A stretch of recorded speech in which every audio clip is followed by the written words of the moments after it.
gonna start with the first poem. The title is The Fading Green Euphoria.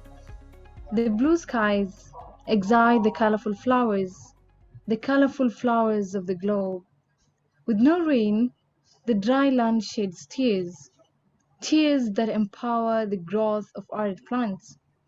Growing up in the village with dry, cracked and crocked rocks and sand, the unique uniform that makes the toddlers happy, the happiness that embraces every flower that falls, weird and wild beings that torture the green matter, the essence of environmental education being ignored. It pains the young generation and dims their hope. Oh dear, the Sunday siesta feels different. The sun whips the cracked land mercilessly.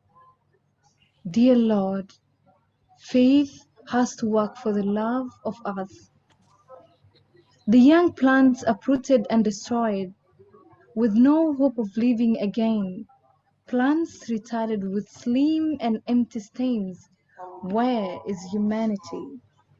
For the foreign world to feel the right to love the living on earth, faith has to intervene.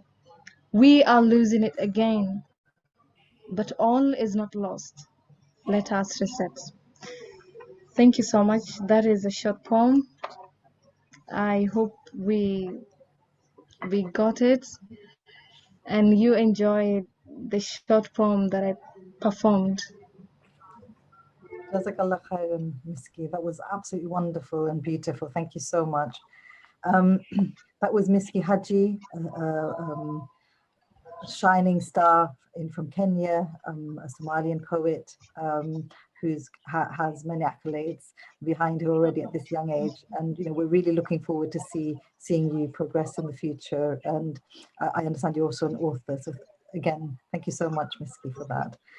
My name is Dr. Husna Ahmed, and I'm very honored and privileged that I'll be moderating the session with this absolutely amazing panel of women leaders, women speakers, women activists, for this webinar on restoring the planet. Faith drives urgent action.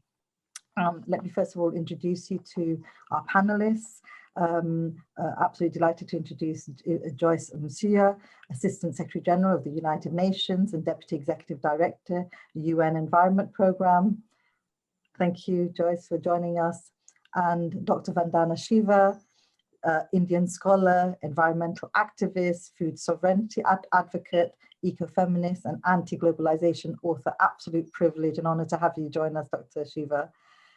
Rabbi Ellen Bernstein, who's joining us from Philadelphia, the founder of Shomrei Adama, Keepers of the Earth. Absolute privilege to have you with us today as well, Rabbi Ellen. And Lucy Molenke. Lucy, are you able to put your camera on? Just to give a wave at least, perhaps. Lucy Molenke, Executive Director of Indigenous Information Network, Indigenous Women, Climate Defenders, Kenya. I love that word, climate defenders, absolutely brilliant word. And finally, last but not least, Dr. Musunda Mumba, who's the Director for the Rome Center for Sustainable Development. Absolute honor and privilege to have you join us, Dr. Musunda. Thank you so much. So as we find ourselves, so first of all, I'd also like to thank everyone who's joining us for this webinar. I understand there's about 100 people who are joining this webinar, and we're absolutely delighted that you're taking time out of your busy schedules to join us and participate. Unfortunately, we won't be able to take question and answers from people, apart from on the chat. So please do feel free to use the chat here and, ask any questions that you have, and they will be taken up by our colleague from KAICIID, Anya, who will then be sharing them with us. And when we can have an opportunity to give those questions to the panelists, we will do that. We will try our best. to do that. So, that's something that, we're really keen on. And in terms of the panelists, they'll be, we're together here for 90 minutes. So, I just ask all of you to, spend 2-3 minutes on the questions and things that we'll be asking, and hopefully it'll be a really fruitful and wonderful conversation today. So as we find ourselves in the last decade of achieving the United Nations Development Goals, in 2030, the UN has recognized that a climate catastrophe is impending. So it's critical that all global actors are engaged in tackling climate change. So this first session will be on the role of faith. And in a world where you've got 80% of the world's population which adheres to the religion, faith-based organizations, spiritual values and drivers play a key role in shaping cultural values, political and social engagement. So I'd like to, really come in here because we're very conscious of the fact that, COVID came last year and it's still with us, the COVID-19 pandemic, and it's really changed the global perspective for everyone. And, a lot of people are talking about a green reset. This has been an opportunity for a green reset. And, with the faith communities, the importance of faith communities and their, connectivity to the environment and climate is so critical. So if I can bring in Joyce here for the first question, if I may. So, today, with the targets that we're supposed to be achieving and reaching the Sustainable Development Goals on environmental justice, my question to you is, first of all, is where do you feel that we are today, in reaching those targets? Over to you, Joyce. Thank you very much, Dr. Ahmad, and greetings panelists, but also participants. Let me just echo, because of limited time, UNEP's deepest appreciation to King Abdullah bin Abdulaziz International Center for Interreligious and Intercultural Dialogue, because they have been a very strong partner to UNEP's Faith for Earth program. Our deepest thanks. And just a personal anecdote before I go to your question, Dr. Ahmad. I was reflecting around faith and what it has done for me. And some of you may know that I grew up in the foothills of Kilimanjaro, and I went to a Catholic boarding school, even though my religious affiliations were not Catholic, they were Lutheran. But looking back, I really now appreciate, especially after becoming a parent, the role that faith has played in the kinds of choices that I've made, but also the behavior not only of me, but also of my family. Now, fast forward, given where we are today in the context of environmental justice, but also the work of UNEP, we do see faith as a core part of actually protecting the planet for the people, and the data speaks for itself. Now, on environmental justice issue in particular, undoubtedly there's been some progress, but the promise of environmental law to deliver benefits for the planet and its most marginalized populations has not yet been made. That is very clear. Now, what types of progress do we see? One, definitely the awareness across the globe. That's what we are seeing. There is much more appreciation and recognition. Second is the willingness, as hard as it may be in some parts of the world, of actually addressing the issue head on. Now, has it been sufficient? Absolutely not. And we know certain regions that are still suffering from this, but at least there is a recognition and dialogue going on. From the UNEP side, a better understanding of the drivers and science, so we can actually be helpful to the advocates as well as the whole environment justice agenda. So we do believe as UNEP that the sense of justice lies at the heart of many religions and has the power. In that regard, the faith community has the power to reverse this. In the Quran, for example, the concept of Tawhid or oneness evokes the idea of the unity of creation across generations and people. The Catholic Church's encyclical Laudato Si speaks about the planet as our common home, which we have a moral obligation to protect. Good neighbors, good friends, good ancestors, these are values that should form the bedrock for our environmental justice. So that's where we are. But in summary, I would say not sufficient progress has been made, but there has been some progress. Thank you. Over to you, Doctor. Thank you, Joyce. Please call me Husna. So I hear what you're saying, and to be honest, I think you know, in terms of the work of the UN Faith Through the Earth initiative, you know, especially under your leadership and Dr. Iyad Abu-Moghli's leadership, I think it's you know, doing fantastic work. I myself am also working with the Multi-Faith Advisory Council to the UN Interagency Task Force, and then you've got the likes of PARD and the Moral Imperative under the World Bank Group. So there's a lot of initiatives that have come. So I can see where you're coming from, and you know, I absolutely agree that you know a lot more needs to be done. My second question to you, actually, Joyce, though, is in what way are faith leaders and religious communities uniquely positioned to address the issues of climate change? You've already addressed it in your opening comments. Is there anything else you'd like to add that you feel particularly? Because thank you so much also for talking from a personal perspective. I thought that was, you know, really interesting. Would you like to add anything to that or not? Yes, I think if I were to think about what can we do more of, I would like to present three ideas for consideration. One is definitely we need to recognize that knowledge is central to stewardship.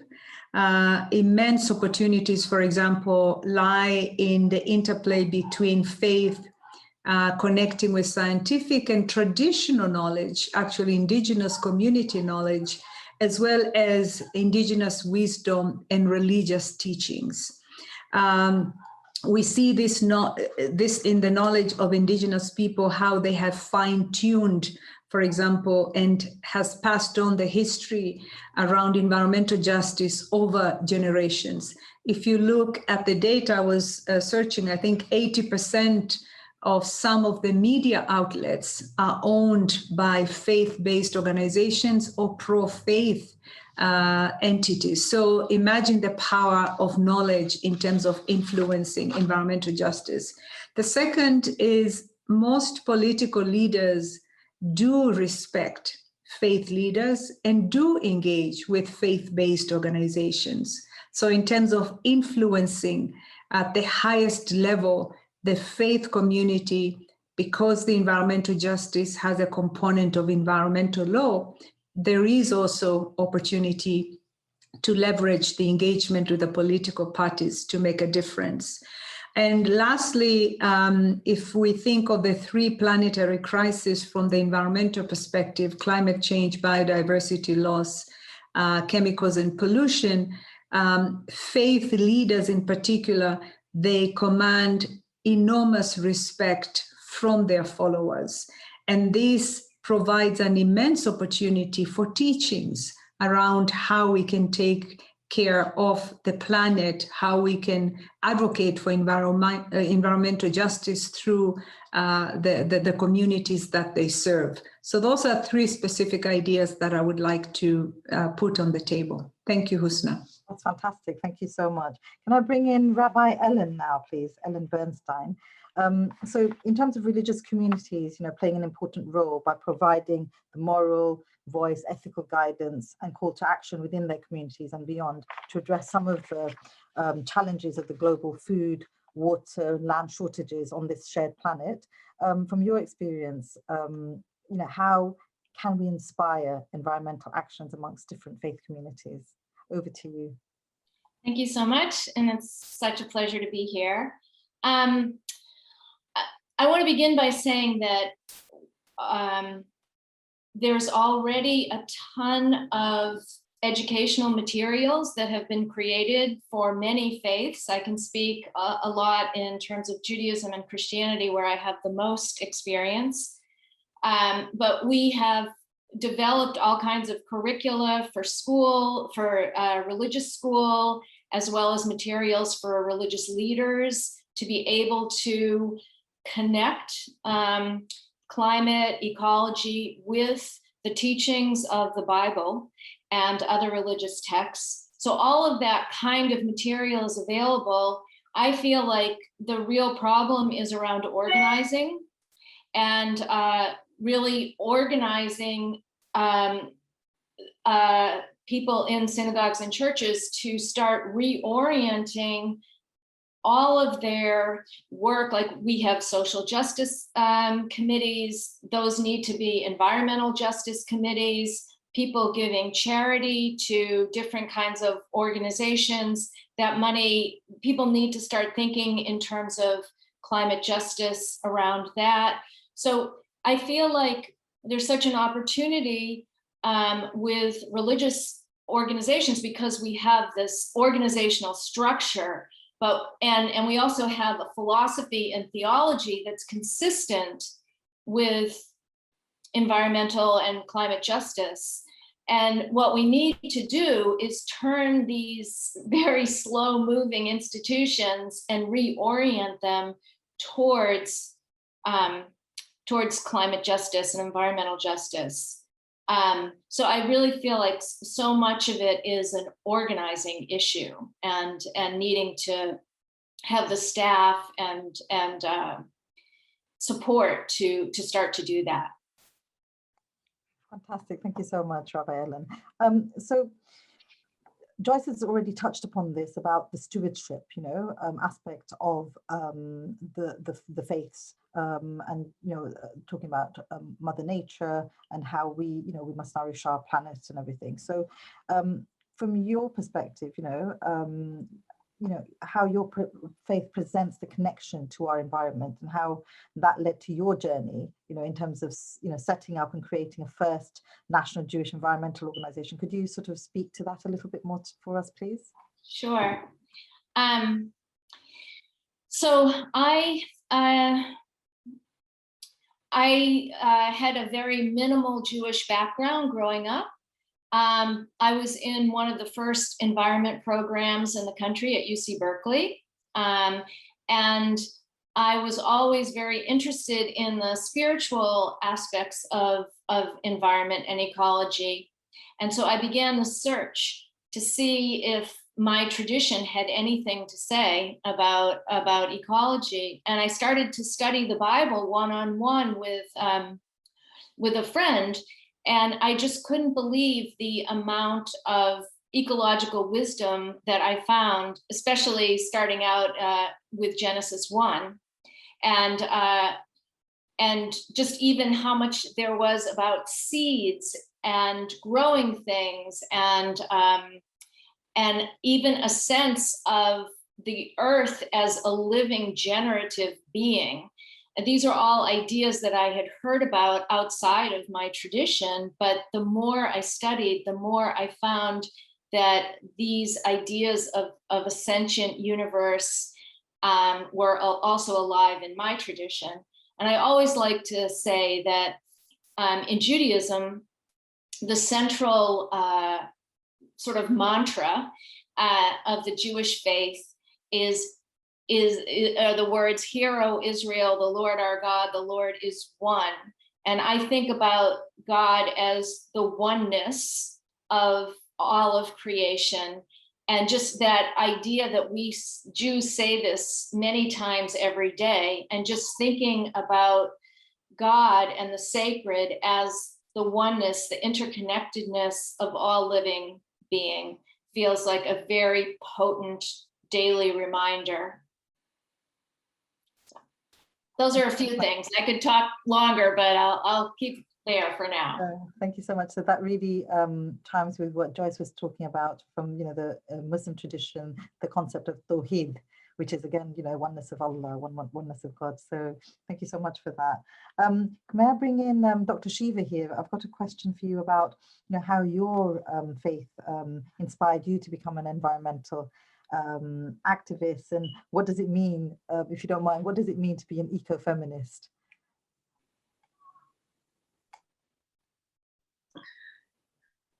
My own background is actually science. I did my PhD in the foundations of quantum theory.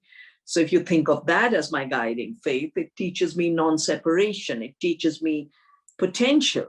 It teaches me that the world can't be divided. So oneness came out of my scientific training, but I got very deeply involved in the ecology movement in India, beginning with the women coming out to hug trees.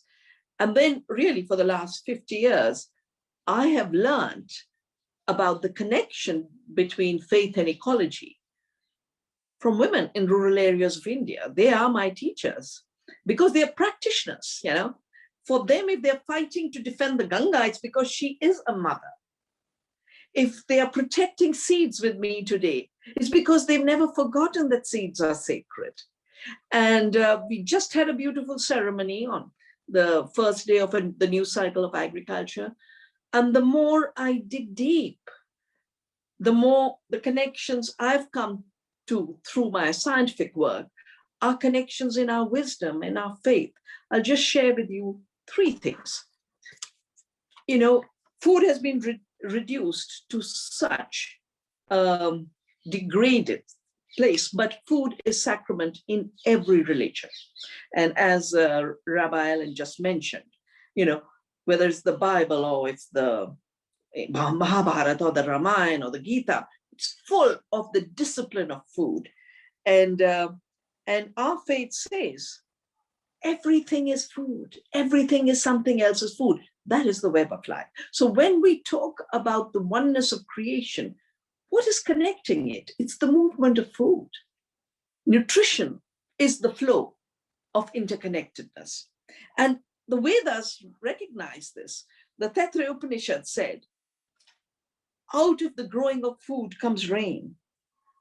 And rain comes from your actions. So for me, earth care is the best activism. So why am I'm a feminist? Because I saw wherever I turned to support communities, it was women who were fighting for the forests in Chipko, for the rivers in the Ganga and the Narmada, fighting against the toxic disaster of Bhopal, which killed thousands of people when a pesticide plant leaked. And that's when I started to look at agriculture. But I wanted to understand for myself, why is it that the women rise? And then I went deep, even though I had studied physics and I had done quantum theory, the fathers of modern science were speaking a very different language. They were talking about subjugating nature and making her a slave and torturing the secrets out of her. And Bacon was called the father of modern science, and the Royal Societies created to create the birth of masculine time where you dominate over nature. Bacon literally wrote this book, The Birth of Masculine Time, of separation from nature, of overcoming our oneness and a denial that the earth is sentient, that the earth is living. Now, basically treating her as someone to be tortured. And he was taking care of the torture of the witches. So for him, science became torture. And I wrote my book, Staying Alive, way back in the 80s. And ecofeminism really became a word that grew out of the fact that we were starting to recognize that the same mindset that treats the earth as dead also treats the women as objects, as property. And on the other hand, the mindset that recognizing that the earth is sacred, she's our mother, she's alive, recognizes that women are co-creators, women are co-producers. So, you know, when the horses run, horses have these blinders. And I call capitalist patriarchy's greed and power the blinders of humanity. And we think as if it is natural to be selfish just because Adam Smith said it, to dominate nature just because Bacon said it. This is not natural. It's totally man-made, but man-made by very greedy, very powerful, very cruel, very brutal men who also created colonialism, who also created the new apartheid. And so for me, ecofeminism is really celebrating the oneness of life, the oneness of creation, and recognizing that because women were left to care, it was treated as if it's not an economy. Women are the experts in the economy of care. And that's why they must be the teachers of the transition that we need to make.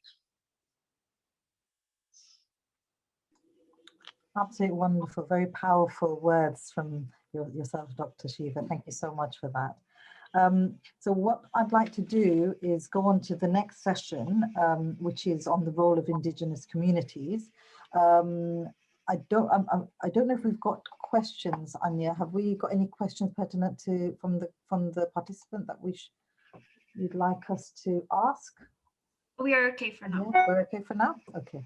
So the next session is actually on the role of Indigenous communities, and I mean, from my perspective, I think it's very important to understand the importance of faith sensitivity and the pluriversal approaches that we have. So pluriversality, for instance, in environmentalism designates an initiative that takes into account multiple knowledge systems and worldviews rather than just a privilege, one over another.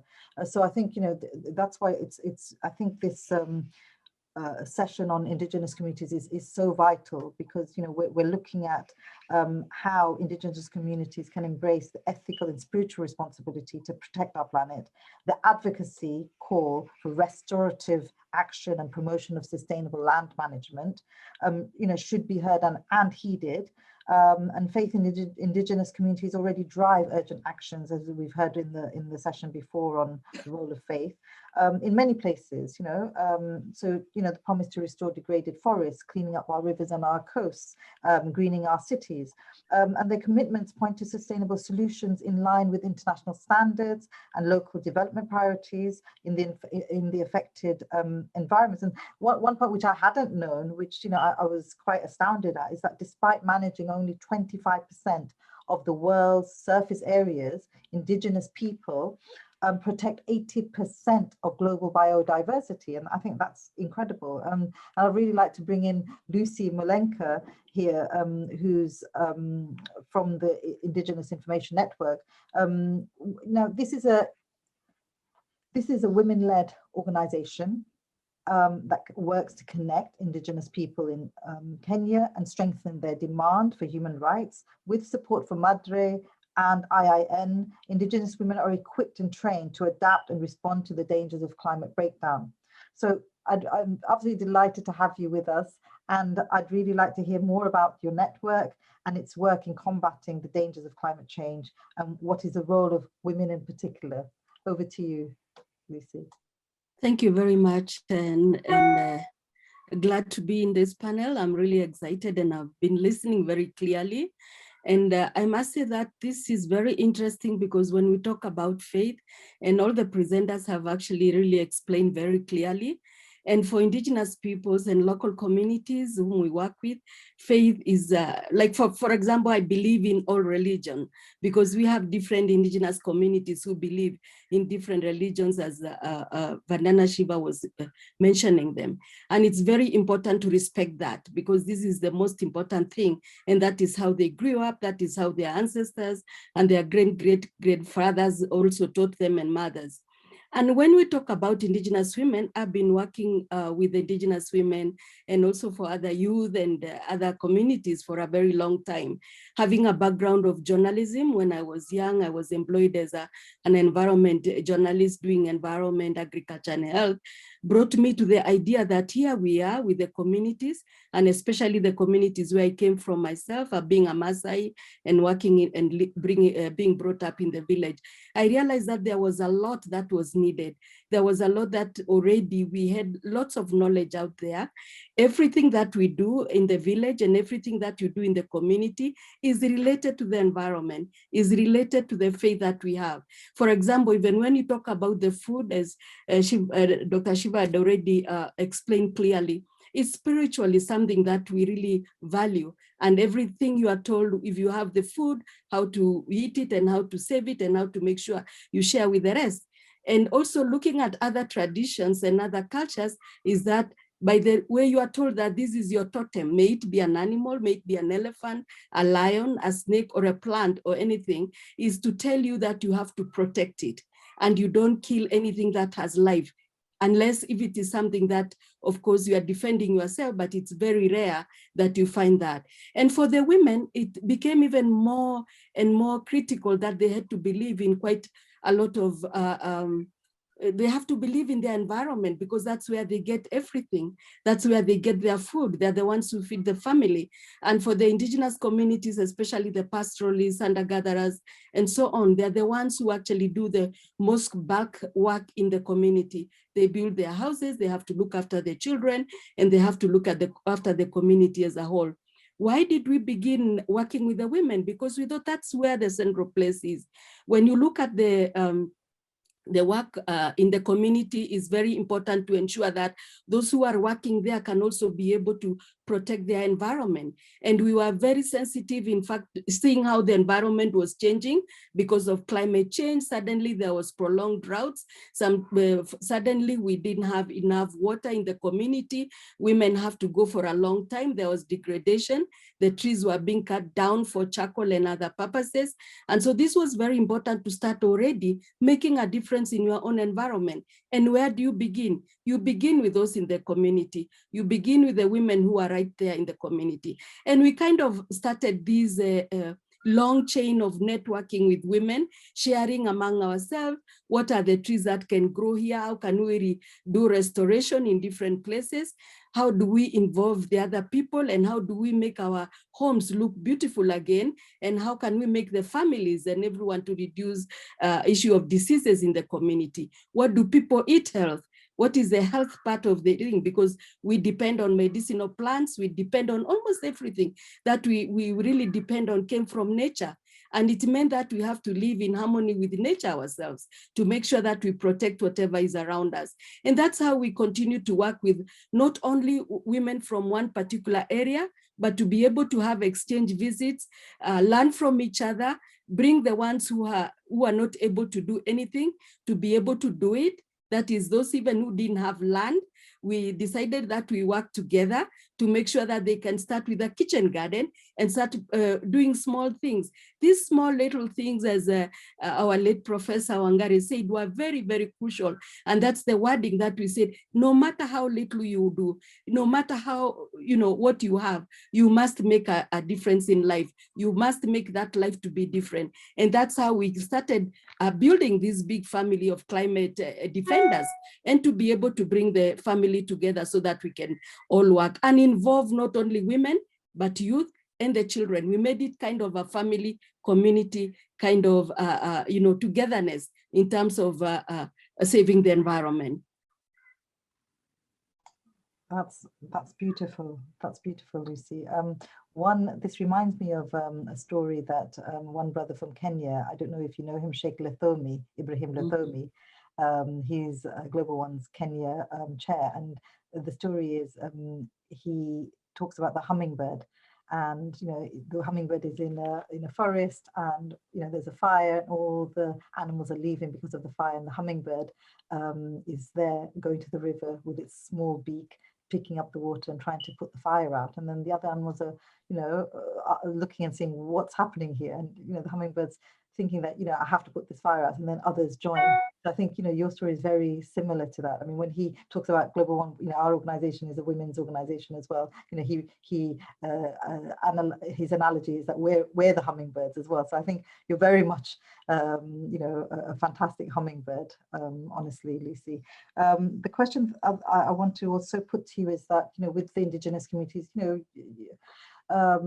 they have been sidelined, they have been ignored, they have, people have not given them any prominence, and especially with industrialization, with colonialization, the way the Indigenous communities have been treated is, criminal from my perspective, So in terms of the role in ecosystem management, how would you explain now in terms of the cooperation between Indigenous communities and international bodies, like the UN, and the lead that UNEP, for instance, is taking in really trying to work with yourselves to tackle climate change? And what are some of the traditional restorative practices we should learn from for the future of our environment? If you could speak to those, that'd be great. Yeah, I thank you very much for that question. And for us, as I explained, working together, we realize that there is always need to work with partners, because you can't work alone. You have to work with others to be able to learn. And for Indigenous peoples, pastoralists, hunter-gatherers, as I mentioned earlier on, fisher folks and others, we work together as a family, not only from Kenya, East Africa, and the African region. We know each other and we know where we are and what are the issues, may it be in the Congo, in Great Lakes region, Central Africa, and North Africa, where we have other pastoralists and so on. So we work in a big network. For Indigenous women, we have African Indigenous Women Organization, where we work together, communicate, and share issues. We also participate with the other regions, Asia, Latin America, and Pacific, because if you look at it, that Dr. Ahmed, we are all having the same colonial issues, the same discrimination, the same marginalization. And what we decided, if we work together, we can be able to speak among ourselves, and we can make ourselves strong. That is how the United Nations Declaration on Indigenous People came to be. And it was passed in 2007 by the General Assembly. And this was a collective action by different Indigenous peoples. When we talk about climate change, we have Indigenous peoples who are working together. They have a forum on climate change. We also have a forum on biodiversity. We work and we are even accredited. Some of the organizations, like even mine, are accredited to UNEP. And it's good to see Dr. Musuya there, because we've been working with UNEP for a long time and are working with the conventions. And that's the only way we get this now. When we work together like that, we have the global population there understanding us and trying to understand the issue and understanding our knowledge, the traditional knowledge that we have, and how we have been protecting and conserving and really working our own ways using our cultures and traditions. But we have been making the environment be a living environment. So that's how we have been working together. And slowly, science is coming to understand these issues. When Dr. Shiva was talking about, she talked about doing physics some years back. That's science. But back in her background, she knew she had to go back and look at what are these traditional systems we have in our own communities. And I'm sure every other person can speak about that. And also looking at the way we are brought up is that every early morning, when you wake up, the elders, the first thing they pray is, they pray their gods and they ask for food. They ask the God to keep them alive and to give them children and so on and so on. These are some of the things that we take to give us the energy, give us the wisdom that we take from the villages to the international, and to make science understand that, hey, there is knowledge out there and you have to look at that knowledge and how to be able to look at it and look at science. And for climate change, the Indigenous people decided we also must try to see and make sure that we restore our land. Just like any farmer getting into the farm, they don't clear everything. They know what to leave and what to collect and what to leave so that it can help the germination of the next food. Just like the pastoralists, they have to move their livestock to go to other places for green pastures and leave this other land to regenerate. The other challenge that we have for women, because you asked me about Indigenous women, is because of our cultures and traditions that don't allow sometimes the women to have property. But we've been working very strongly to make sure that at least women have access to that land, even though many constitutions believe women have to have land, but it's never practical. It's never implemented. But it's good to make sure that we know our rights as Indigenous women, as Indigenous peoples, and we are able to work together and ask the governments and other partners to make sure that a human rights approach is very crucial to make sure that we don't leave anyone behind. And that's why we are also very strong in sustainable development goals, in all other activities, to make sure that we also run the same, we are in the same journey. We are moving together and we have allies who can help us to move on. Thank you. Thank you so much. That was absolutely amazing what you have to say. And I look forward to hearing more about you and your work as you move forward. Rabbi Ellen, I just have one question for you in terms of restorative action. Could you just highlight one restorative action that you feel you'd want people to come forward and you would want to call for? I just want to echo what everyone else has been saying about food and land. And So for me, any kind of planting activities feel really powerful, either planting trees or planting for food resources. You know, anyone can plant in container gardens and rooftops if they don't have property. So planting activities to me feel the most restorative and hopeful and immediate, both short-term and long-term consequences. Thank you so much, Rabbi Ellen. If I can bring in Dr. Shiva here, you've touched upon the importance of food security and the importance of understanding the finite resources that our planet holds. And, you know, in terms of the rising levels of consumerism and particularly the huge amounts of waste. For instance, I was shocked in the UK, the amount of waste. It's just, you know, criminal. I think it's 14.5 billion pounds worth of food wasted, and particularly potatoes, you know, is the biggest amount of food wasted just here in the UK. So what I wanted to ask you is, you know, you've dedicated so much of your life to looking at food systems. You know, what do you reckon is their role in environmental degradation? And, you know, particularly as we're talking about solutions, you know, what do you feel the solutions are moving forward? Thank you. Well, what I've learned, as I said, you know, our wisdom traditions teach us that food is the connector of creation, that food is where sacredness begins, where spirituality begins. But the artificial divide that was made between matter and mind and body and spirit, it has prevented us both seeing the roots of the problem as well as finding the solutions. So in 2009, in the lead up to the Copenhagen summit, I realized the food and agriculture system was not even being talked about. And yet the industrial globalized system was so big a contributor. And let me just give you the figures. So for the production, with nitrogen fertilizers, which emit greenhouse gases, which are 300 times more damaging than carbon dioxide, huge amount of fossil fuels, 10 times more energy is used in industrial farms than the food produced. And on ecological farms, like in Kenya, like in India, 1 unit of energy produces 10 units of good food. And that 1 unit is bad food. It's toxic, full of glyphosate and Roundup and nutritionally empty. That produces 11 to 15% of the greenhouse gases, the production system. But the bigger piece is the so-called land use change, which is deforestation. I think it is absolute violation of the rights of the earth. That the beautiful Amazon, you cited the fact that 25% of the land in the care, the whole planet was in the care of indigenous people during colonialism, but they've been squeezed to 25%. And even then they've protected 80% of the biodiversity.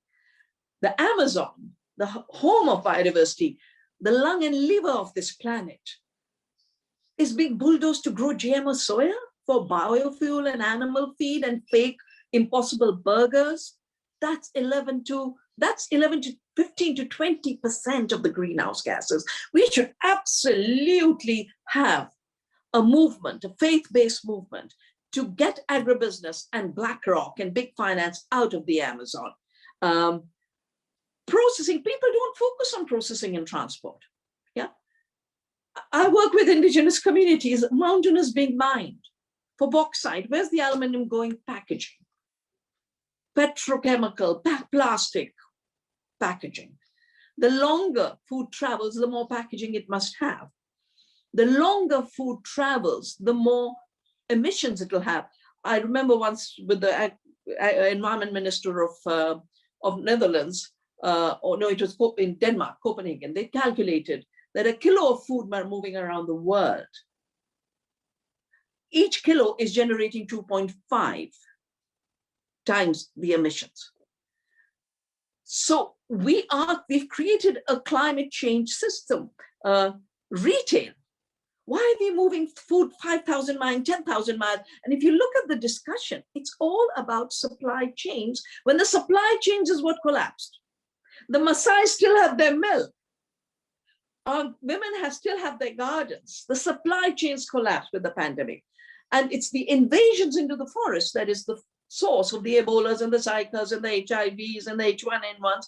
And then they get amplified in factory farms for H1N1, and they get amplified in the unsolved mystery of the gain in function research, Wuhan. So we have 15% in production, 20% in destroying forests, another 20% in packaging, transport, retail, and 4% out of the waste, because waste comes from uniformity. This is the field I work in. When you impose uniform standards, large part of food gets wasted. You read a book called American Wasteland, 50% of America's food is wasted, 50%. Not because it's not a good cabbage, but it wasn't the right size. Not because it's not a good, healthy peach. It's not the right Cartesian size. Food safety has been made a Cartesian measure of how big it is outside rather than how rich it is inside. So what is the climate problem and the food issue? The same systems that are giving us pandemics is giving us climate change, is giving us chronic diseases. The same system that is protecting biodiversity, regenerating biodiversity, is giving us more food. Our studies show we do health per acre rather than yield per acre. We can feed 2 times India by conserving biodiversity, because biodiversity is the alternative to chemicals. If I grow rich biodiversity, the pests get controlled anyway. The weeds get controlled anyway, and I have more food because there's more photosynthesis going on. There's more balance going on. And we get rid of toxics. We produce more nutrition per acre. We reduce the greenhouse gases, not just by emissions reduction, but inorganic farming is the solution to climate change. 10 gigatons per year we could pull out, 10 to 20 gigatons when we recycle. So if we were to take the theme of today's talk, and so many of the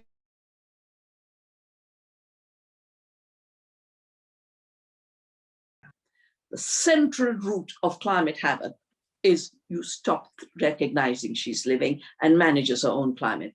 Second violation, greed started to overcome life. Greed is driving this system, not the need of people. And it is definitely not consumerism, because beyond a point, you can't eat too much, but you can package a lot of oil into bad food. We are eating oil, as I've written, in Soil Not Oil. We're eating oil. That's why we are sick, and that's why the planet is sick. So let's get rid of oil, take care of the soil, make gardens everywhere. I think whether it's Rabbi Ellen or everyone is saying grow gardens. We can make this beautiful earth a Garden of Eden again and stop the wars. We can stop the poisonings. We can stop climate change. The science has proven it. It's our actions and our hearts and our faith that must now lead us in this transition. Subhanallah. Women, we're the peacemakers, we're the peace builders, aren't we, Dr. Shiva? Absolutely. And, when you were talking about what we're consuming, what we're putting inside us, obesity has risen so much, and particularly in my community, I'm from Bangladesh, and, the Bangladeshi diaspora in the UK and elsewhere, diabetes it's just sky high in terms of how much diabetes is in our communities. And one other point that I wanted to make was when we link spirituality with food, when I'm feeding my children or my grandchildren, we always talk about barakah, which is the blessings of the food, that, you finish everything on your plate, because, you don't know which part of your plate has that barakah, has that, a special gift from God to you that will give you more blessings and more opportunities and, joy in your life. So, I really, what you say really resonates with me. Sorry, please. Dr. Ahmad, when you talked about diabetes, why do people, why aren't the Bangladeshis obese in a village when they're eating their nice machar jhol and they're eating all their greens? Why do they get obese in England? Their diet is still the same. but they're eating fake ingredients. Yes, yes. The oil is so-called the taste refined. isn't the same. And so it's industrial products. Now, the industrialization of food has basically, when I talk about industrial globalized agriculture is responsible for 50% of greenhouse gases, I call it the disrupting the metabolic system of the living earth. Obesity is disrupting the metabolic system of our body. Because if food is the currency, then food that comes from the earth and goes back to the earth is regenerative. But food that is artificial, made in the lab, synthetic, it can cheat us on the supermarket shelf. The oil looks the same, but it's not the same. Our body recognizes it. Impossible meat burger pretending to be a climate solution might look like meat, but it is GMO soya that killed the monarch butterfly, gave people cancer, and destroyed biodiversity. So I think food is where we must not just reclaim our faith. Food is where we must start thinking much more consciously. Absolutely. Much more consciously and much more, because the earth gives us, as I've said, our work in Navdanya. For those of you who want to know more, please visit the website of Navdanya. We offer courses. In October, we do a long course on how to heal the earth and regenerating the earth by growing good food. And our diseases and the diseases of the earth are the same disease. And our healing and the earth's healing is the same healing. Absolutely, absolutely. Thank you so much. So I just have one more question for you. If you can just give it 1 minute, because we're over time for this particular section.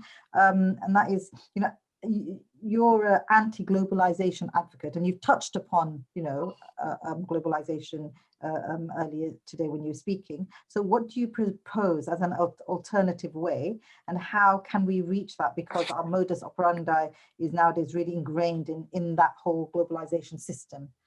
So I know it's a lot to say in 1 minute, but maybe but I can say it in a minute, Dr. Ahmad. So globalization is not in our blood. It's a 30-year-old project.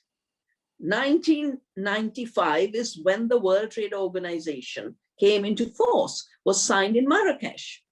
3 treaties, owning seed, totally against faith, because seed is an expression of creation and not an invention of Monsanto. And that's why I save seeds, because of that illusion of Monsanto. I said, no, it's not your property. It's a gift of the earth.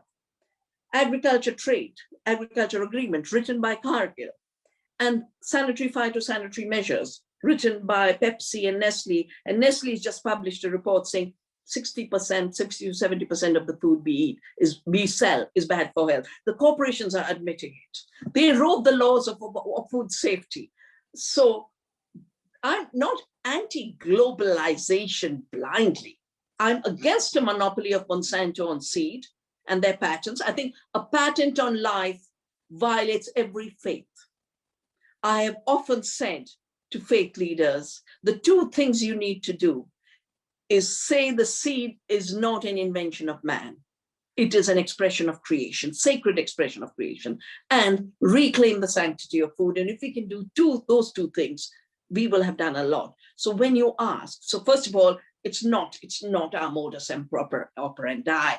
It's a project of 3 giant corporations imposed on us to give obesity to the Bangladeshis and hunger to the Indians. What's the alternative?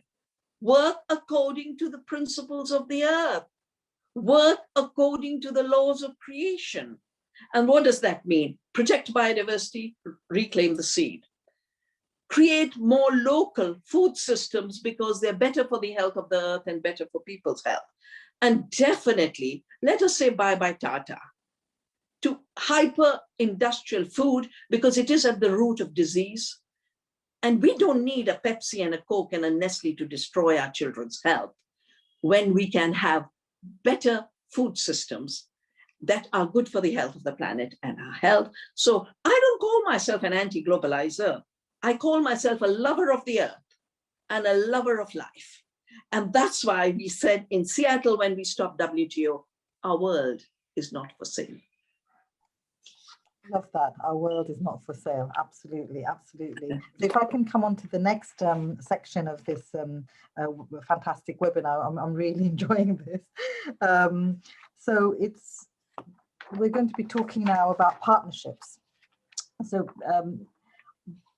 before we come into the question of partnership, there's been a question that someone's asked. I don't know who the person is, but I can see Anya sent it to me. So it's, if I can ask this first of all to Dr. Musonda, should faith-based organizations and women not be more active for UN reform as per Article 109C of the Charter and call for a constitutional conference enacting global law and justice through a UN Parliament, Court and revised Security Council with environmental equality and conflict resolution law binding on all humanity? So if I can ask you first of all this question, Musonda, and then if I can also ask Joyce to give a response to this. Do you want me to repeat it, or if you can put it in the chat, then they can read it, perhaps? I've seen the question by Daniel Schubacher. Maybe I could propose that Joyce responds to that, because it's a very sort of multilateral question, as it were. Okay. Thank you. Thanks. So I missed a bit of the question. I had some technical glitches. Is it about partnerships, Husna? So it's asking about how faith-based organizations and women should they not be more active within UN reform? So as per Article 109C of the Charter and call for a constitutional conference enacting global law and justice through a UN Parliament, Court and revised Security Council, and have environmental equality and conflict resolution binding on all humanity. So bringing women, equality and environmental issues more within the UN, basically under Article 109C, if I'm correct in understanding that. Okay.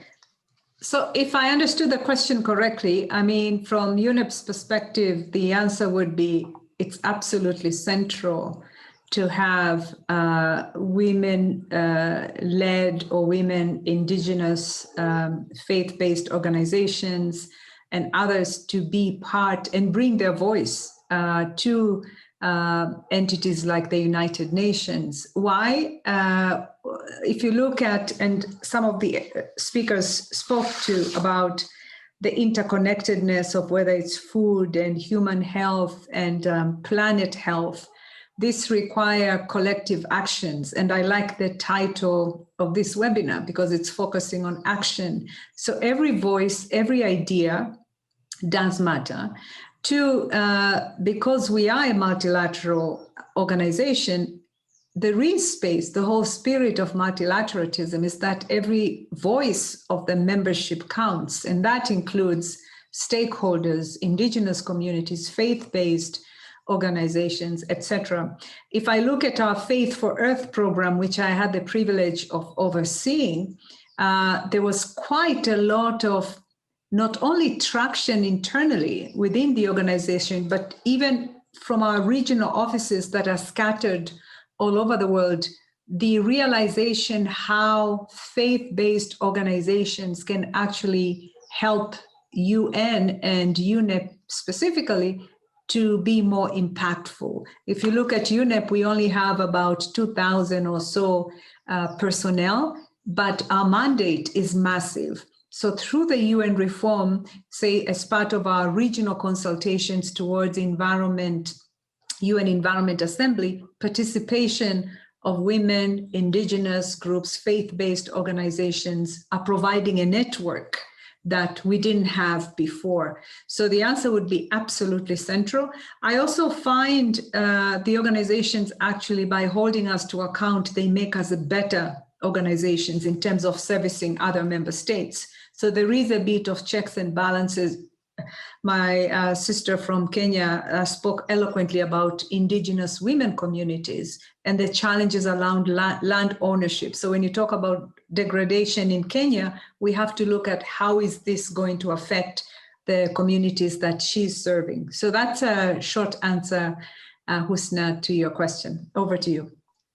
Thank you so much. Thank you so much. So if we come into the section on partnerships now, I mean, my experience in partnerships has been incredible. I mean, I'm one of the founding members of something called Ummah for Earth, which is really pushing Muslim youth, particularly to engage on climate action and you know, really engage on this area, because with the Muslim communities, you know, we don't have in terms of our faith, we don't have hierarchies, so it's difficult to engage people. And also in terms of where we're at, I think we're quite behind on really pushing and driving climate action. So I'm really happy to be part of this work under Ummah for Earth, for instance. And then, you know, with all the other activities that are happening, whether it's with the UN and others, I think, you know, partnerships only bring richness, wisdom, value.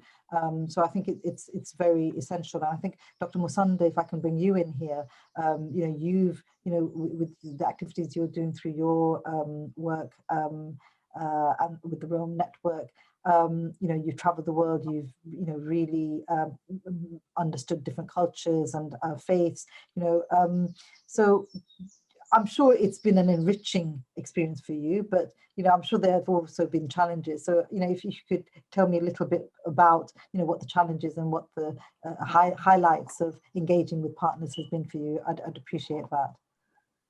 No, thank you very much for that question, Husna. First of all, I must talk about my heritage, because I have both South African and Zambian heritage, and my grandparents, and particularly my grandmother, my South African grandmother, was in exile in Zambia during the apartheid period. And then I have my Zambian heritage, of which most of my family on my father's side is from the Congo Basin and Congo DRC.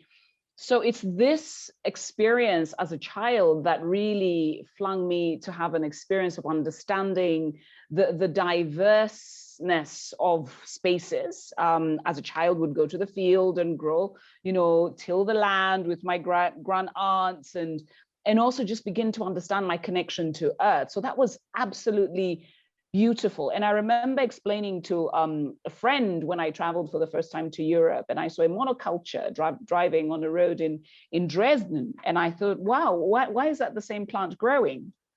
And she was like, well, you know, they're just growing it for the cows. I'm like, oh, okay. Well, I don't understand why they're just growing the same plant. And it's going in these different cultures and suddenly beginning, you know, a bit like what, you know, Vandana has spoken about, that the sanctity of earth and seed and all of this, and now having traveled through my work to Latin America, to Asia, I had a beautiful project in Peru, in the Himalayas, and I remember going there 6 months pregnant to Pokhara in Nepal, and a woman walked up to me, and there's actually a refugee camp there for Tibetan refugees, and a Tibetan woman walks up to me and basically says, oh my goodness, you're going to be birthing a horse. And I was mortified. And I thought, what do you mean? I said, well, your child is getting born in the year of the horse. And this is the kind of food you should give him. And I said, how do you know it's a he? Because I hadn't even checked, and it turned out to be a son. But it's this fusion of culture, this fusion. But also the thing that she talked to me about was around food, which is very much intimate and very special from my people and also within my community. And then I come to the issue of partnerships that your question is about. And so in these travels and in these experiences, I realized the importance of why a lot of communities in many places historically self-mobilized. They mobilized and they reached out to the next neighboring community, or when I speak as a Zambian, I would say, one kingdom reached out to another historically and really brought in partnerships, and then amplify that to the modern time. And also my experience within the UN. And I've seen that more than ever in a program that I was engaged in when I worked for UN Environment in the Interfaith Rainforest Initiative. In all these 5 countries where we worked in Peru, Colombia, Brazil, Congo, DRC, Indonesia, partnerships were so critical. The interfaith, the indigenous communities, the non-state actors, the multilateral entities, and also the religious leaders and the traditional indigenous or other sort of, other forms of religion. So these are so important to really understand, particularly as we inch towards this launch of the UN Decade on Ecosystem Restoration in a couple of days.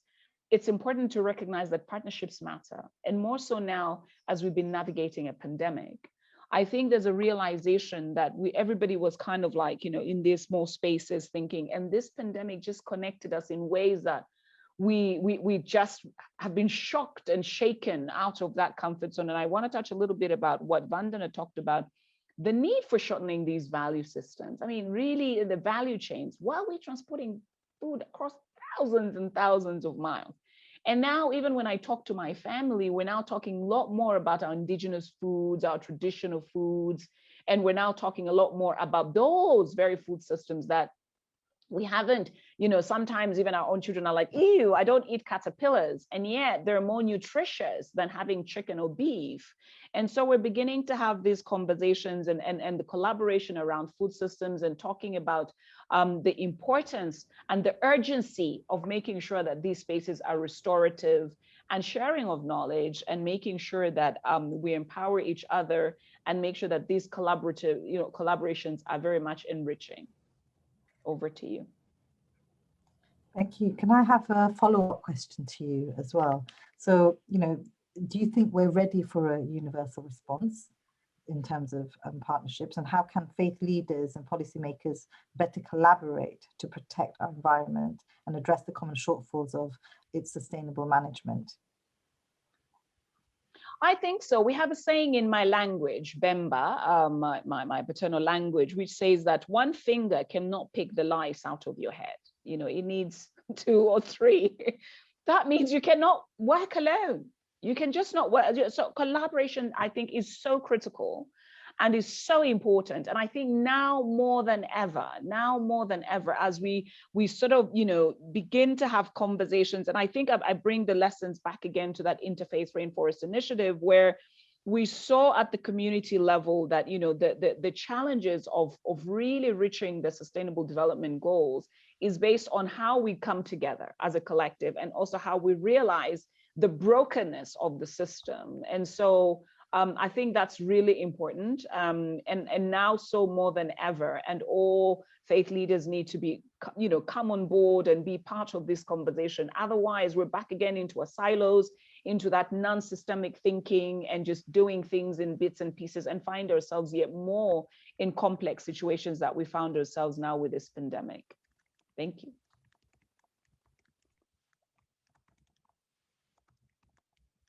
Thank you. Thank you so much for that. My internet is playing up a little bit, so I might have to switch to another computer, but hopefully it'll last. These are the issues that we're having in the UK, Dr. Shiva. So my question to Rabbi Ellen is, how can faith inspire movement involving people living in an urban setting as well? Rabbi? Yeah, sorry. Do you hear me? Yes, I can hear you. Okay, great. Well, to me, urban, most of us are living in urban environments, and to begin with, we all share the same air. And just thinking about air and climate and doing advocacy work around climate in cities feels like a huge way to work together. I just also want to mention that I know in Hebrew and maybe in other languages, there's a similarity between the word for God and the word for air. One of God's names is Ruach, which also means the wind. And so just in terms of air, water, all of these issues that affect all of us, wherever we live, there's all kinds of advocacy work that can be done, we've been talking about seeds and planting projects. We can grow tiny forests in small areas, have container gardens, rooftop gardens. So it just seems like also, and then like everything we eat in synagogues and churches, what are the sacred foods that we're eating? Are we thinking about what we're putting into our mouths? So the potential for organizing in cities is incredible. It's huge. And also for interfaith organizing and collaborations, because we're all close to each other. So there's so much potential for engaging in projects together. And I say potential because I don't think it's happening nearly enough at this point. But I think cities offer incredible opportunities for us to work across religious lines and also with environmental and land-centered organizations to get involved. Have you found it quite a struggle because of COVID, you know, in terms of the interaction and things like that? I mean, it's been with all these lockdowns everywhere. I'm sure in the US has had a huge number of people's dying from COVID, and obviously, you know, what's been your experience?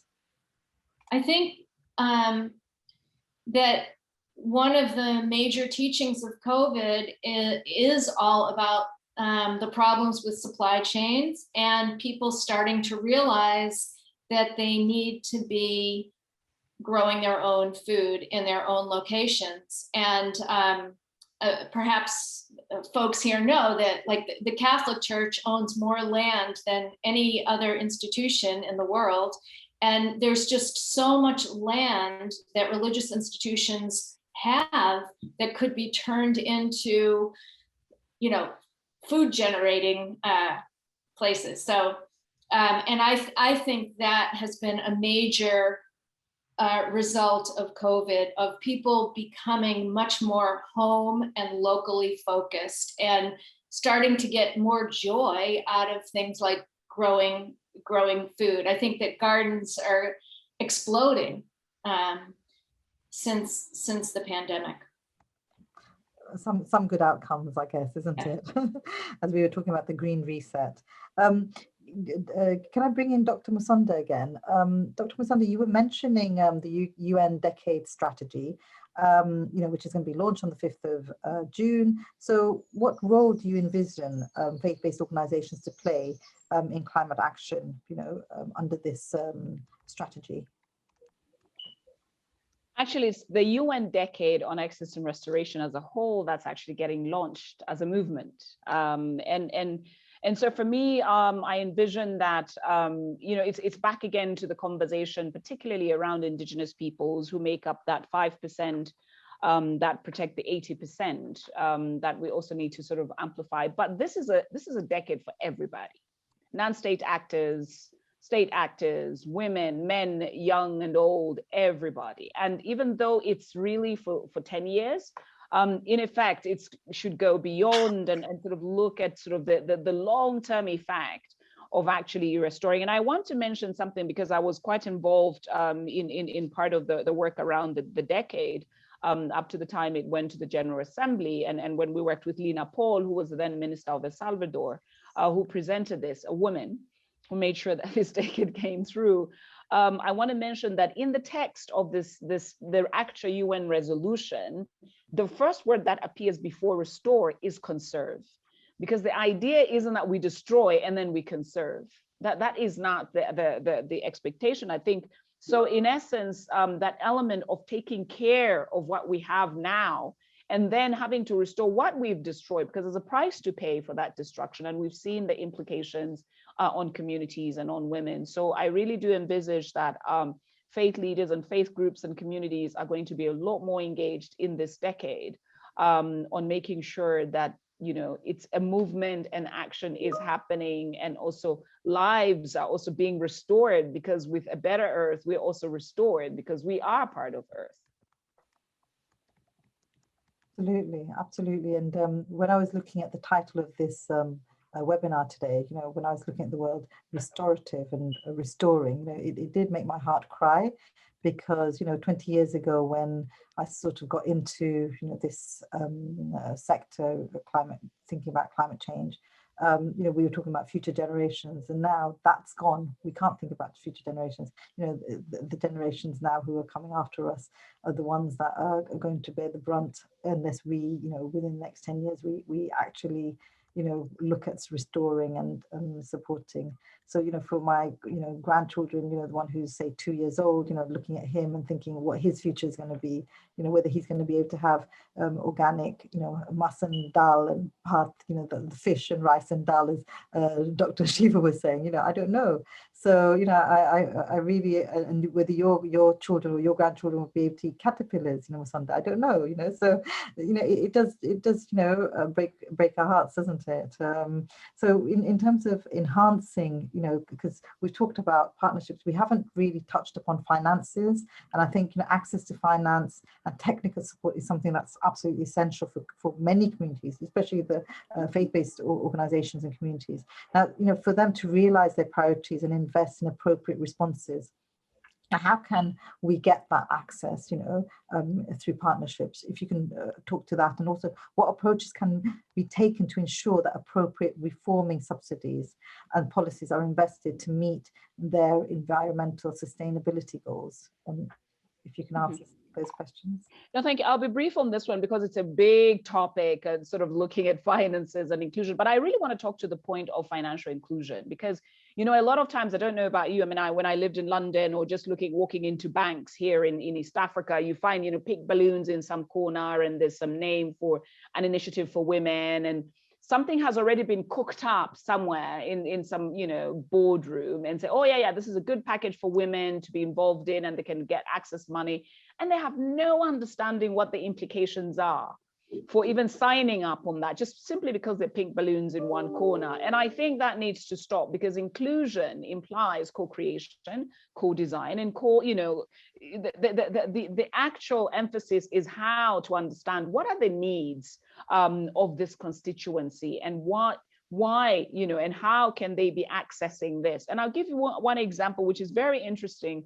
There's a group of women here that was started by the vice president's wife, Lucy, and she's very interested, and it's a very interesting group. And so, of course, these are women that have small parcels of land and they're tilling the land and they're doing everything, and they have what is sort of called a cooperative or a SACCO here, sort of a society cooperative.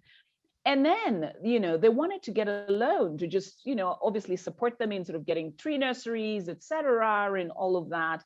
And it took the initiator of this initiative, Madam Lucy Rutter, who basically said to the banks and said, look, actually, each one of these women is a director of this SACCO. The fact that they've put in 2 shillings or 3 shillings, she's a director, so they can sign off on this document. Oh, that's interesting. So there are models now that we need to rethink in terms of the role and sort of all these rules and regulations that have sort of stopped this inclusivity, in particular in policies. And one of the things that I want to mention is that there are now a lot more discussions around fiscal policies, around all these sort of, financing, restoration, et cetera. And these mechanisms need to be very, very inclusive, but also to look into not just the restoration, particularly around agriculture, because agriculture is a huge sector where, obviously these investments are being made into, investing in restorative agriculture, agroecology, and big discussions happening now within the UN Food System Summit. Of course, huge debate about inclusivity, and also how it should be financially inclusive as part of this restoration agenda, as it were. Over. Wonderful, thank you so much for that. I'm conscious of the time, so I'm going to wrap up now with the concluding remarks because we've got another about 11 minutes left. So I'd like to, first of all, thank all of the panel for being with us and ask all of them, this is an all-women panel. All of you are great multitaskers, great peace builders, and very articulate conversations we've been having here. And I wish we could carry on. I've got so many questions to ask all of you. But in terms of the fact that, so many times, women get sidelines, women don't have agency, women don't have a voice. From your personal experiences, I'd like to hear from all of you. So if I could start with Dr. Shiva, you've been recognized in Time magazine as an environmental hero. So, if you could tell us, your experience of how you've, made your voice get heard and, really position yourself. I'd be grateful to hear from you. I think the main issue is I haven't let patriarchal past silence me. And for me, the last round was on partnerships. For me, my partnership has been with the earth and all her biodiversity, and that's a very powerful partnership. And when you learn from that, then to be the voice of the seed and the soil and the tree and the plants and the food, that has its own power and it has its own standing. And frankly, it doesn't matter if for a decade the media doesn't cover it. And you don't get noticed, but you're working and you're thinking, walking, living your truth. And that's the only thing that really counts. The second issue is, again, coming back to the food issue, our life is a partnership. We are only 10% of ourselves. The other 90% are our biome and microbiomes. And 100 trillion microbes in our gut are speaking with us, are speaking to us. Eating is a communication and it's a spiritual act. So, I started to critique the Green Revolution, 84. And of course there were attempts to silence me, but I wasn't speaking for them. I was speaking for my conscience and for the earth. And then the GMO question and the amount of assaults I had from all the lobbies of Monsanto. But I wasn't speaking to them. I was speaking to the earth and to the seed. So you've got to speak to the earth and be the earth. And that is what counts in today's time. Fantastic. Thank you so much, Dr. Shiva. If I can ask Rabbi Ellen, if you could tell us, your struggles and how you've made sure that your voice is heard. Well, I can't say that my voice is always heard, that's for sure. I have definitely, like Dr. Shiva, for me, I feel pretty clear that I came on this earth to do the work that I'm doing, and I've been oriented this way since I was a very young person. So that is where I get my strength, in just sort of the knowledge that this is what I'm here for, rather than getting outer congratulations or people listening to what I have to say. A major struggle for me is that for years I've tried to start a master's degree program in Judaism and ecology at a seminary, and it's been incredibly difficult. I haven't been able to do that. So a lot of the scholarly work is not regarded at all. And to me, that's very important because it sort of gives us the long-term reasoning according to the Bible, of how this work is so meaningful and so connected to biblical ideas. So it's been a total struggle.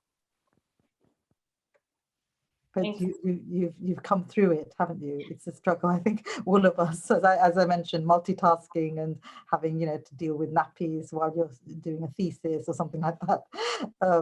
It's fantastic. If I can bring in Lucy here, Lucy, you're a phenomenal woman, and the movement that you're pushing and driving is absolutely incredible. So how have you really pushed being a climate defender? If you could just give us a couple of minutes on that. I think my best feeling always is to make sure that the voices of the Indigenous women out there, Indigenous peoples, wherever they are, no matter how remote they are, their voices are heard. their wisdom, the knowledge that they have is very, very important. And every day of our lives, I learn something, no matter how long I've stayed and worked with them. Every minute I walk into that community, by the evening, I've learned something. And this is very proud of me. And I would also like to see the women being the ones who are speaking on their examples, giving the examples and building that leadership. And also now that we have the young people and we are saying that we have to pass on the knowledge, my best thing is to also make sure that the young women, the youth have also been mentored and are getting interest so that we can be able to protect our knowledge and our conservation and our traditions that we have. They have to keep us going because that's our identity. That is the way we have to live, and we have to keep on passing it over to different generations. As it's not me, but the communities is what my best passion that I believe in. Thank you. If I can bring in Joyce, please, if you can give us a couple of minutes on your challenges and how you've made your voice heard. Thank you. Actually, I was writing down almost everything that has been said by previous speakers resonate with me. So I'll start where Ellen ended by saying it's still work in progress in terms of how have I dealt with the struggles. I think one is first and foremost not losing myself in whatever work environment I am, understanding what grounds me in terms of values, faith, but also family, and not losing that sense, deep sense of purpose of who I am as a human being. Two is focusing on the goal, and the goal being I want to make a difference. In different contexts, that difference looks very different. And that could mean mentoring and bringing others up, or solving problems, or serving communities, because I started my career actually working on health community-based programs in 17 African countries. So not losing sight of what I'm trying to achieve. Third is looking and depending on constructive networks of other women, because I have come to realize every place I have lived and worked, we have more in common than in different. So sharing and learning from other women who have walked the journey before me, or who are walking the same journey as me, or younger ones, and having constructive partnerships with them has been very, very helpful. Fourth, pacing myself. When I had children, for me, family was important, so I put a bit of a break on my career because it was important for me to be home, and again in the spirit of not losing myself. And lastly, as one wise woman said, if there is no seat at the table, I bring my own folded chair and create my own seat so my voice is heard, but doing it with humility, with respect, and substantively. So those are just some of the dimensions I have used in dealing with the struggles. Over to you. Fantastic. And if I can ask Musonda, finally, if you can give us your perspectives on the challenges that you faced as a woman. No, thank you so much. I think for me, part of the challenges was also the surprise of me. You know, I'd walk into spaces because I moved away from Zambia in the 90s and moved to Switzerland, and I'd go to meetings and they'd be like, oh my goodness, wow, she actually has a voice, she can talk, and she can say something about her people, her work, and she's a scientist, etc.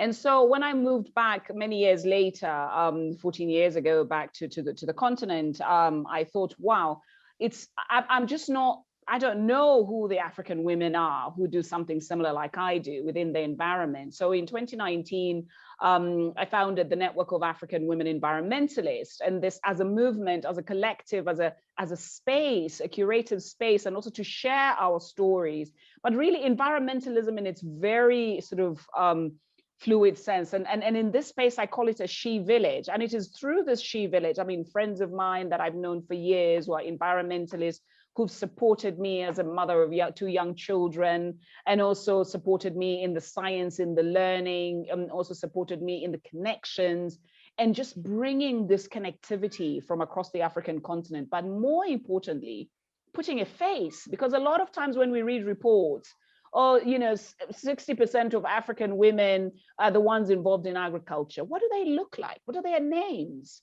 They're involved in peace building and restoration, etc. Who are these women? So for me, it's amplifying those voices, young and old, and that intergenerational learning. And that for me has been such a joy. And I'm really looking forward to just, learning and expanding my scope of friendship and learning some more.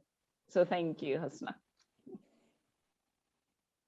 Thank you so much. I want to ask one final, if you're happy to continue for another 5 minutes, is that okay, panelists? Just 5 more minutes, because I've just got one final question for all of you. Is that okay? Okay, fabulous, because I think Anya's given me permission to do that. So my final round of questions for all of you is this.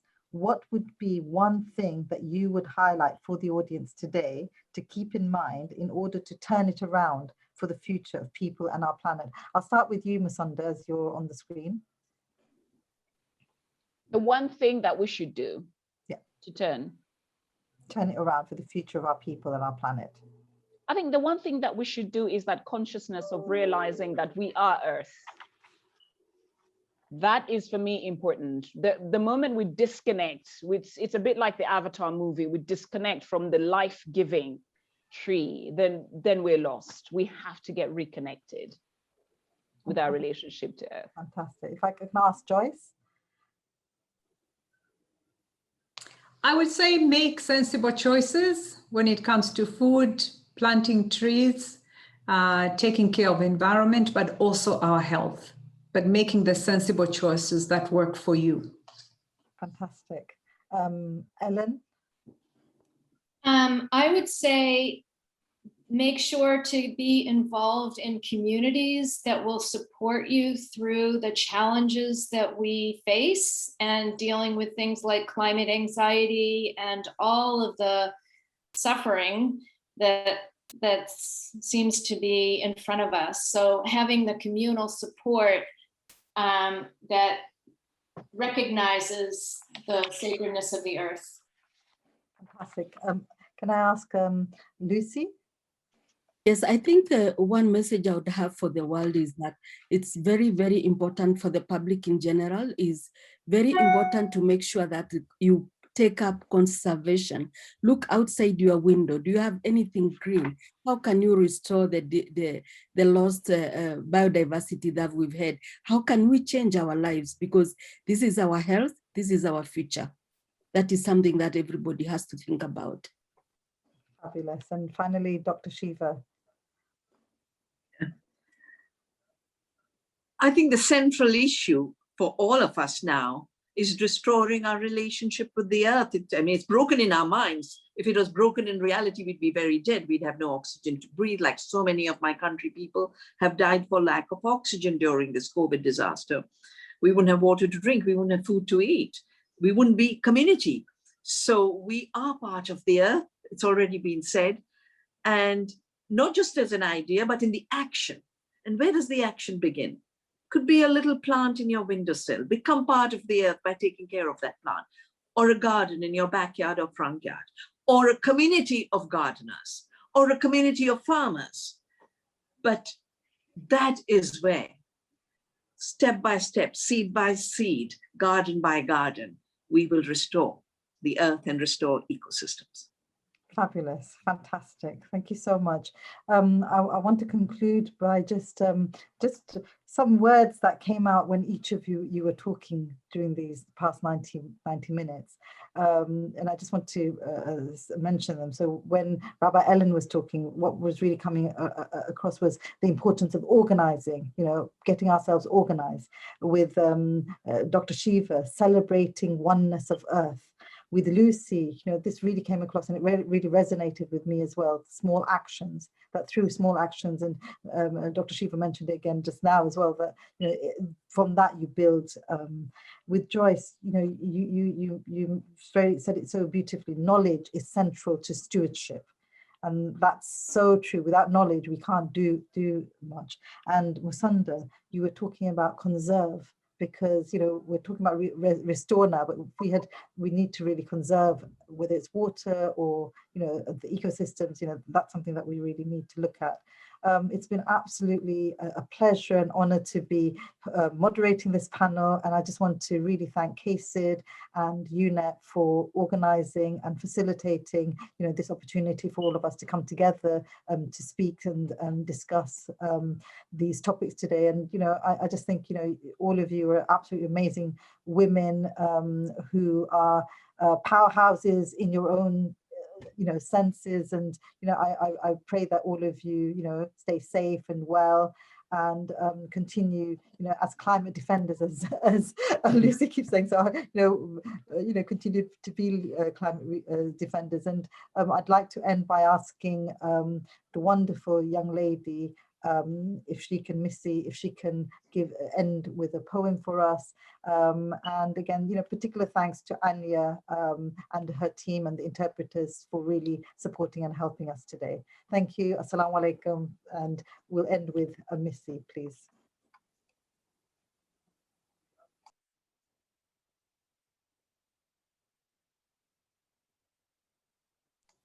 Sorry, Miski. Miski, if you can turn your, unmute yourself and speak. Sorry, I hope you can hear me. I've been following up the amazing discussion closely, and I've learned a lot from all of you. You have amazing highlights in your life, and I think that is a big insight for me, and I will keep on spreading the good work that you have been teaching me today. As we end with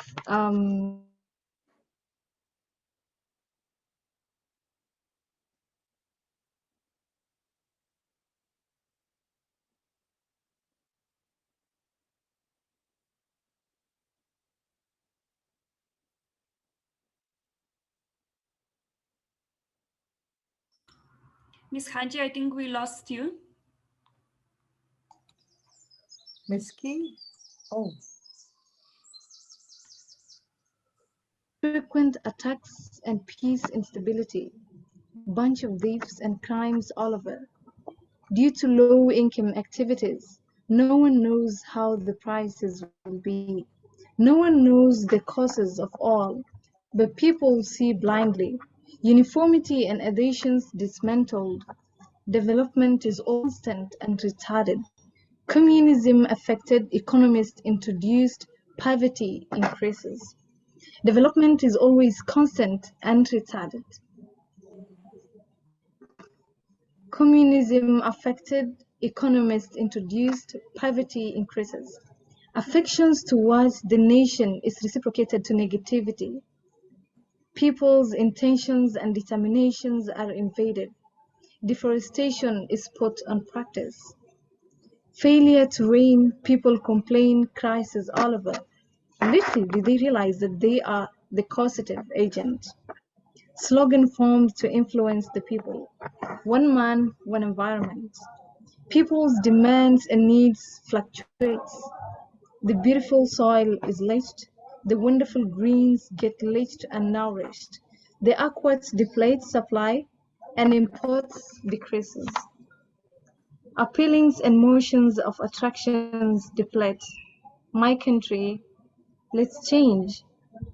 Change, and let's change ourselves.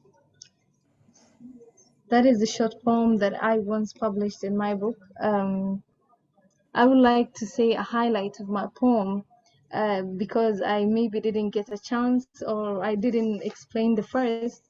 So when I was talking about this short poem in my book, I am a native of Kenya, northeastern, specifically Mandera County. As we speak, I am in Mandera. So in some years back, there were clashes and political instability in my region. In the northeastern of the map of Kenya, it's widely, it's wide. Beside that, people don't take the responsibility of taking care of the environment. They rather leave it to the leaders or neglect, or maybe they're ignorant and they don't understand the essence and importance of environment in our day-to-day lives. With continuous deforestation and spoiling the nice nature, this leads to a bad, or maybe an environment that is not conducive for the youngsters like us. We've seen so many things dismantled, and it's quite sad. As I was highlighting a lot of things in the poem, as we speak, and we've discussed a lot of things about the environment, that everything that we do in life, it gets along with the environment. Failure to protect the environment and take a role as an individual, it leads to a lot of problems in our lives. And I hope at least we got a grasp of what I have read in my poem. And I'm looking forward to write more about the environment, and thank you so much. Thank you so much, Miski. So with that, I'd like to end the conference and webinar. Thank you, everyone. Bye-bye. Thank you. Thank you. Thank you. Bye-bye.